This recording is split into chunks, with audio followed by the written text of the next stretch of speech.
बिस्मिल्लाहिर्रहमानिर्रहीम। This is Imran Ahmad. अच्छा जी, सिर्फ मेरी वॉइस को आप फोकस करें। ट्रेनिंग चल रही है, सो बैकग्राउंड नॉइसेस इसको इग्नोर करें। फिर भी मैं टाइम निकाल कर लेक्चर बना रहा हूँ। आज के इस लेक्चर में हम मैथमेटिक्स की एक टेस्ट हल करेंगे। ठीक है, ये टेस्ट मैंने व्हाट्सएप ग्रुप में भी सेंड की थी।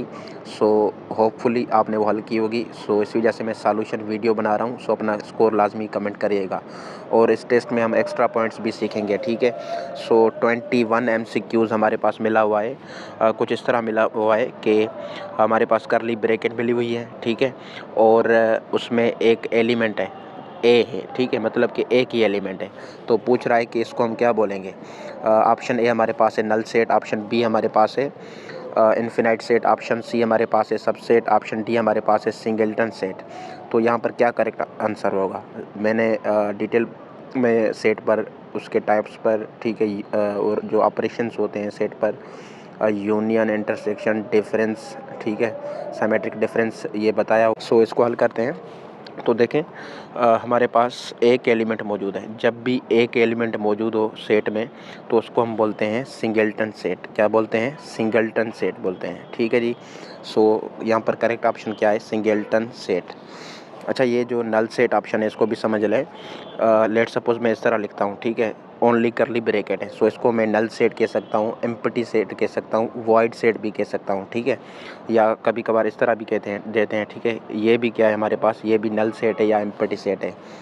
बाकी इन्फिनाइट सेट आपको पता होगा कि जिसमें अनलिमिटेड नंबर ऑफ़ एलिमेंट्स हो, जिसको आप मतलब गिन न सको, अनकाउंटेबल हो। ठीक है, उसको बोलते हैं इन्फिनाइट सेट। सबसेट भी आप यहाँ से सीख लें। ठीक है, ए सबसेट होता है बी का तब जब ए सेट के एलिमेंट्स मौजूद हो बी में। ठीक है, तब हम कहेंगे ए सबसेट है बी का। ये होपफुली यहाँ पर क्लियर हुआ होगा आपका। 21 का करेक्ट आंसर क्या है? सिंगलटन सेट है। उसके बाद हमारे पास है जी 22। कहता है कि the numbers divisible by 2 are called dash dash. वो नंबर्स जो कि 2 से तकसीम होते हैं, डिवाइड होते हैं, उनको हम क्या बोलते हैं? ऑप्शन ए हमारे पास है प्राइम नंबर्स। प्राइम नंबर्स तो नहीं करते, ठीक है, याद रखें। ये गलत ऑप्शन है। ऑप्शन बी है इवन। यहाँ पर करेक्ट आंसर क्या है? इवन। जो इवन नंबर हमारे हो गए, ठीक है, वो डिविजिबल होंगे 2 के साथ। ठीक है, उसको हम बोलेंगे इवन नंबर। उसके बाद 23 MCQs हमारे पास है। कहता है which of the following is a multiple of 6। नीचे दिए गए में से मल्टीपल कौन सा है 6 का? ठीक है, ऑप्शन ए हमारे पास है 10, ऑप्शन बी हमारे पास है 18, ऑप्शन सी हमारे पास है 92, ऑप्शन डी हमारे पास है 200। देखें, 6 का मल्टीपल पूछ रहा है। आपने टेबल्स पढ़े होंगे। ठीक है, 6 × 1 is equal to 6, 6 × 2 is equal to 12, 6 × 3 is equal to 18। ठीक है, 6 × 4 इज़ इक्वल टू 24। देखें 18 किस में आ रहा है? 6 के मल्टीपल में आ रहा है ना, तो यहाँ पर करेक्ट आंसर हो जाएगा 18। 18 is the multiple of 6 here. उसके बाद 24 हमारे पास है जी। कह रहा है every negative integer is always less than 0। Her negative integer जो है ना 0 से कम होता है। ऑप्शन ए है ट्रू, ऑप्शन बी है फॉल्स। ये ट्रू है। ठीक है, लेट सपोज मैं लिख रहा हूँ -86 और नीचे लिख रहा हूँ 0। यहाँ पर बड़ा नंबर कौन सा है? याद रखें 0 बड़ा है। ठीक है, क्योंकि ये नेगेटिव में है, याद रखें। और इंटीजर्स को हम ज़ाहिर करते हैं z प्लस माइनस। ठीक है, इंटीजर नंबर पॉजिटिव भी हो सकते हैं, नेगेटिव भी हो सकते हैं। उसके बाद 25 पर मिला हुआ MCQs हमारे पास। कह रहा है +25 माइनस, फिर ब्रैकेट में दिया हुआ है -15। ठीक है, अब देखें इनको हल करते हैं। ये तो रहेंगे +25 के सेम। ठीक है, अब देखें माइनस मल्टीप्लाई माइनस, ये क्या हो जाएगा? प्लस के 15 हो जाएंगे। प्लस के 25 प्लस के 15 कितने हुए? 40 हुए ना, प्लस देने की ज़रूरत ही नहीं। यहाँ पर करेक्ट आंसर क्या हो जाएगा? 40 हो जाएगा। ठीक है, उसके बाद जी 26 नंबर MCQs देखें। बोल रहा है perimeter of square is dash dash. ठीक है, स्क्वायर का पेरीमीटर का फार्मूला पूछ रहा है। बहुत इजी है ये। ठीक है, स्क्वायर की हर साइड क्या होती स्क्वायर की हर साइड क्या होती है? इक्वल होती है, बराबर होती है। ठीक है, 4 साइड्स इसकी होती हैं, तो 4 लगा लें और मल्टीप्लाई कर लें साइड से। तो ये क्या किसका फार्मूला बन गया, ये फार्मूला बन गया किसका, पेरीमीटर ऑफ स्क्वायर। पेरीमीटर का मतलब होता है पूरी बाउंड्री, ठीक है।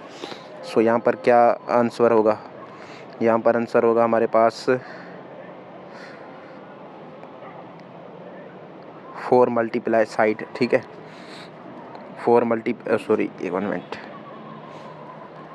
मल्टीप्लाई साइड यहाँ पर करेक्ट आंसर होगा आपका। उसके बाद 27 पर हमारे पास है जी, बोल रहा है which of the following is a perfect square. Perfect square कौन सा है, 12 नहीं है, ठीक है, 20 भी नहीं है, 25 है। देखें 5 मल्टीप्लाई 5, सो ये हो जाएगा 5 स्क्वायर, और इसको हल करेंगे तो कितना आएगा, 25 आएगा। सो करेक्ट आंसर क्या हो जाएगा यहाँ पर 25 जो है वो क्या है, परफेक्ट स्क्वायर है इधर। उसके बाद 28 में पूछ रहा है कि if a is equal to 4, a की वैल्यू क्या मिली हुई है, 4 मिली हुई है, ठीक है। फिर कह रहा है 3a + 4 की वैल्यू किसके बराबर होगी, 3a + 4 की वैल्यू किसके बराबर होगी। अब देखें 3 मल्टीप्लाई, ए की वैल्यू रखें 4 मिली हुई है +4, ठीक है। अब इनको मल्टीप्लाई करें 3 को 4 से 12, 12 + 4 = 16। सो करेक्ट आंसर क्या आया हमारे पास, 16 आया। सो इसी तरह, ठीक है, ये बहुत ईजी MCQs हैं, इतने कम्प्लेक्स डिफ़िकल्ट नहीं है, ठीक है, लेकिन बहरहाल ऐसे ही आते हैं IBA के टेस्ट में। उसके बाद ये हमारे पास 29 MCQs है, कह रहा है the value of absolute -8 is equal to dash dash, ठीक है। ये लिखा हुआ है -8, इसको कहते हैं एब्सोल्यूट वैल्यू। याद रखें जब हम इसको हल करेंगे तो ये किसके बराबर आ जाएगा, 8 के, ठीक है। एब्सोल्यूट वैल्यू याद रखें, एब्सोल्यूट वैल्यू आपकी हमेशा किस में आती है, पॉजिटिव में आती है। किस में आती है, पॉजिटिव में आती है। सो अगर मैं लिखूं लेट्स सपोज -25 इस तरह, सो ये किसके इक्वल होगी, ये इक्वल होगी 25 के, ठीक है। अगर मैं पॉजिटिव लिखता हूँ लेट्स सपोज 8, ठीक है, सो ये भी किसके बराबर है, 8 के, पॉजिटिव के ये आएगा इक्वल। सो इसी तरह लेट्स सपोज मैं लिखता हूँ -100, सो ये किसके इक्वल होगा, ये इक्वल होगा 100 के इक्वल होगा। सो इसी तरह ये आप नोट कर लें चीज़ें। उसके बाद हमारे पास है जी कह रहा है 30 नंबर 15% रिटर्न एज डेसिमल। 15% को हम डेसिमल में किस तरह लिख सकते हैं। सो 15% है ना, ठीक है। सो परसेंटेज की निशानी को हटाने के लिए हम क्या करते हैं, 100 से तकसीम करते हैं, डिवाइड करते हैं। अब इनको डिवाइड करें, अंदर 15 लिखें और इधर 100 रखें, ठीक है। अब 15 पर नहीं जा रहा, ठीक है, 100 का 15 तक, 15 पर टेबल नहीं जा रहा तो 0 देंगे और पॉइंट देंगे यहाँ पर 0, ठीक है। अब कितने मरतबा जा रहा है, 100 का 150 पर 1 मरतबा, सो ये 100। अब कितने बच गए, 50।